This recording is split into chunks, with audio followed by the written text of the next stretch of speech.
A strong thunderstorm will impact portions of northwestern Wasatch, southeastern Salt Lake, southwestern Summit, and north central Utah counties through 8:30 p.m. Mountain Daylight Time. At 7:40 p.m. Mountain Daylight Time, Doppler radar was tracking a strong thunderstorm over Alpine, Oregon, 7 miles south of Sandy, moving northeast at 15 miles per hour. Hazard: wind gusts up to 50 miles per hour and pea-size hail. Source: radar indicated. Impact: gusty winds could knock down tree limbs and blow around unsecured objects.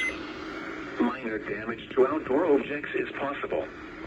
Locations impacted include Sandy, Lehigh, Draper, Pleasant Grove, Cottonwood Heights, American Fork, Heber, Linden, Alpine, Daniel, Little Cottonwood Canyon, Wasatch Mountain State Park, Granite, Big Cottonwood Canyon, Little Cottonwood Creek Valley, Mill Creek Canyon, Highland, Cedar Hills, Midway, and Charleston.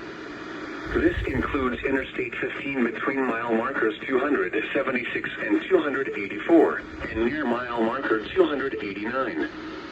If outdoors, consider seeking shelter inside a building.